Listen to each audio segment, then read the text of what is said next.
Israel के लिए अब तुर्की के बाद कतर खतरा बन रहा है, ऐसा अब इजराइल सोच रहा है।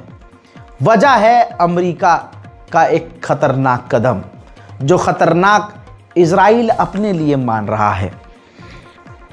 हजरात, ये वही कतर है जिसके ऊपर इजराइल ने कुछ वक्त पहले हमला किया था।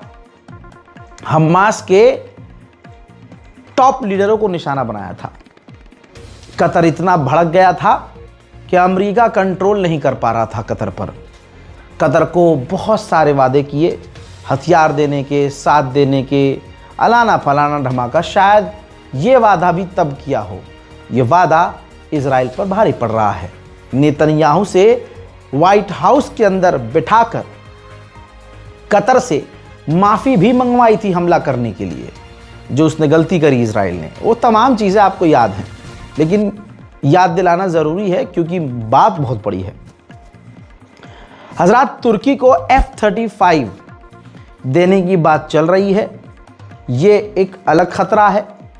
सऊदी अरब को भी F-35 अप्रूव कर दिए हैं अमेरिका ने, तो इजराइल और बौखलाया हुआ है। अब कतर भी आ गया है लाइन में।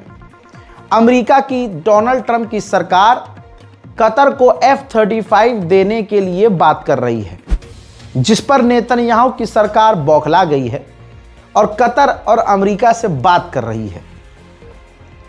इजराइल का मानना है कि इलाके में अब तीन मुस्लिम देशों के पास जब F-35 होंगे तो ये उनकी सिक्योरिटी के लिए बड़ा खतरा बन जाएगा। लेकिन दूसरी तरफ अमेरिका ने तुर्की को झटका दिया है। खबर दूसरी है। कतर की राजधानी दोहा के अंदर कम से कम 25 से 30 देश मीटिंग करने वाले हैं। इस मीटिंग में फैसला लिया जाएगा कि गाजा के अंदर 10,000 इंटरनेशनल मिलिट्री फोर्स तैनात की जाए। और तुर्की जो चाहता था कि हमारी फौज सबसे आगे गाजा के अंदर तैनात हो, हजरात, इस मीटिंग के अंदर तुर्की को बुलाया ही नहीं गया है। उधर फिलिस्तीन के गद्दार मिलिशियाज ग्रुप जो थे फिलिस्तीनी ही, लेकिन अमेरिका इजराइल ने इन्हें हथियार दिया, खाना पानी दिया, फुल सपोर्ट किया और फिलिस्तीन के टुकड़े कर दिए और फिलिस्तीन के गद्दार ग्रुप को फिलिस्तीनियों के खिलाफ खड़ा कर दिया। अब यह धमकी भरा वीडियो आया है।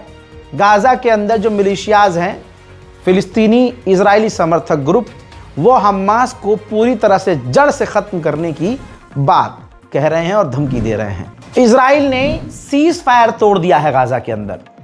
गज्जा पर हमला करके हमास के एक टॉप लीडर को कत्ल कर दिया। अब ये वो वक्त था जब डोनाल्ड ट्रंप से अंतर्राष्ट्रीय पत्रकारों ने सवाल किया कि ये जो इजराइल ने किया है, सीज फायर तोड़ा है, इस पर आप क्या कहेंगे। तो नेतन्याहू के ऊपर टिप्पणी करने से बचते हुए उल्टा नेतन्याहू की तारीफ करी ट्रंप ने कहा कि नेतन्याहू बढ़िया कर सकता है और वो बढ़िया कर रहा है और हम आगे देख सकते हैं।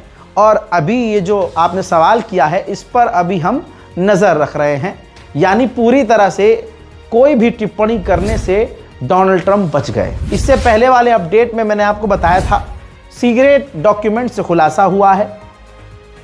एक्सपर्ट ने बताया है कि ये जो हमला इजराइल ने किया हमास के ऊपर, सीज फायर जो तोड़ा है, इससे ट्रंप की सरकार पहले ही सीक्रेटली नेतन्याहू को नोटिस दे चुकी है और कहा है कि आप कर क्या रहे हो और कहा है कि आप डील खराब कर रहे हो। डोनाल्ड ट्रंप ने आगे बयान में कहा कि लेबनान के अंदर हिजबुल्लाह मुसीबत बन रहे हैं। हम आगे देखेंगे कि अब होना क्या है और कई देश गाजा के अंदर साथ मिलकर काम करने को तैयार हैं और हमास कह रहा है कि वो हथियार डालने को तैयार है। लेकिन ये वक्त के साथ साथ पता चलेगा आने वाले वक्त में कि क्या वो सच कह रहे हैं। But regardless, I mean, we have countries that want to go in and clean that out if we want them to do it. But they said, in the case of Hamas, they said that they're going to disarm and we're going to find out whether or not that's true. वहीं तुर्की के विदेश मंत्री ने America Israel को मिर्ची लगाने वाली बात बोल दी है। तुर्की के विदेश मंत्री ने कहा कि इजराइल का मकसद सिर्फ यह है कि गाजा को खाली कराया जाए। इटली के अंदर पिकनिक पर गया एक इजरायली सैनिक जो मौज कर रहा था, हिंद रजब फाउंडेशन ने उसको ढूंढा, पता लगाया और इटली के अंदर ही उसके खिलाफ केस दर्ज कर दिया। ऐसा नहीं है कि सब के सब अमेरिकी ऑफिशियल्स नेतन्याहू को सपोर्ट करते हैं। हजरात, दो टुकड़े हैं, एक भाग सपोर्ट करता है और एक ग्रुप नहीं। अब अमेरिकी ऑफिशियल ने कहा है कि पिछले 2 सालों में नेतन्याहू ने कुछ अच्छा नहीं किया है। नेतन्याहू को खुद सोचना चाहिए कि उसने कितने गलत काम किए हैं। 5 साल अब्राहम अकॉर्ड को हो चुके हैं, लेकिन आज तक नेतन्याहू को यूएई ने इनवाइट नहीं किया है। तो नेतन्याहू को अपने गुनाह सोचने चाहिए, पाप और गलतियां सोचनी चाहिए। अमेरिकी ऑफिशियल ने यह भी कहा कि इजिप्ट के साथ भी एक लंबा एग्रीमेंट हो चुका है। इजिप्ट सहयोगी है, अब्राहम अकॉर्ड का मेंबर है, लेकिन 2 साल से इजिप्ट के राष्ट्रपति ने नेतन्याहू से बात नहीं की है।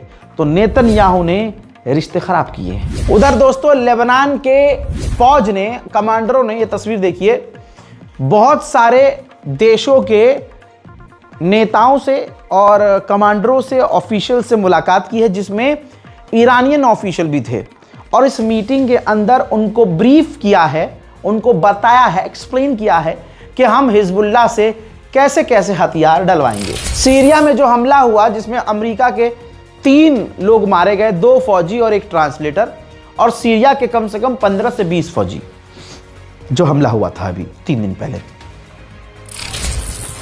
ये देखिए, इस सीन के अंदर पत्रकार ने पूछा ट्रंप से कि क्या आपको जोलानी पर भरोसा है? तो ट्रंप ने कहा कि हां, वो बहुत स्ट्रांग पर्सनालिटी है और मुझे उन पर पूरा भरोसा है। और इस हमले में सीरिया का कोई हाथ नहीं था, यह आईएसआईएस का काम था, दाइश का काम था। और अब हम देखेंगे कि आगे क्या करना है। हालांकि एक जो रिपोर्ट आई है उस हमले के ऊपर, उसने दिमाग घुमा दिया है। रिपोर्ट ये आई है कि जिस आईएसआईएस के आतंकवादी ने ये अटैक किया था, ये पहले सीरिया की फौज में भर्ती हुआ और फिर फौज के अंदर घुसकर उसने ये काम किया। इस वक्त इजराइल ईरान से काफी परेशान है, बौखलाया हुआ है, समझ में नहीं आ रहा है कि करें तो क्या करें। हजरात, ये देखिए, ईरान ने फिर से मिसाइल टेस्ट कर दिया है। पलक झपकाता है इजराइल कि ईरान नई मिसाइलें टेस्ट कर लेता है। कुछ ही दिन पहले इजराइल ने अरब देशों के जरिए ईरान को मैसेज भेजा है कि वो टकराव नहीं चाहता। ईरान ने कह दिया कि हमें आप पर भरोसा नहीं है। ये कहते हुए उसने मिसाइलों को और तेजी से टेस्ट करना शुरू कर दिया है। बेचारा है ईरान, मेरी नज़र में तो बेचारा ही है। इसके साथ ही भी कभी भी धोखा कर देते हैं। यही शायद किस्मत है ईरान की। हजरात, चाइना ने ईरान को एक मुद्दे पर आकर धोखा दे दिया है। जैसे इस वीडियो में देखिए कि चाइना के विदेश मंत्री यूएई पहुंचे। यूएई ईरान के 3 आइलैंड को अपना बताता है।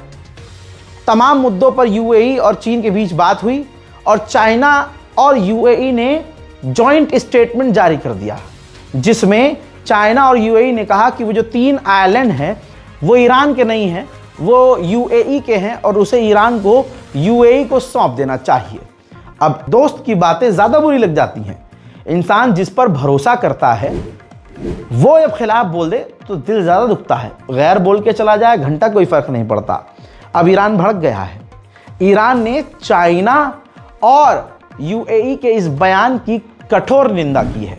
मोहतरम हजरात, अमेरिका और रूस जैसे जैसे करीब आए और आ रहे हैं, तो ईरान को टेंशन है कि रशिया अमेरिका के करीब होकर अमेरिका जैसा ना हो जाए।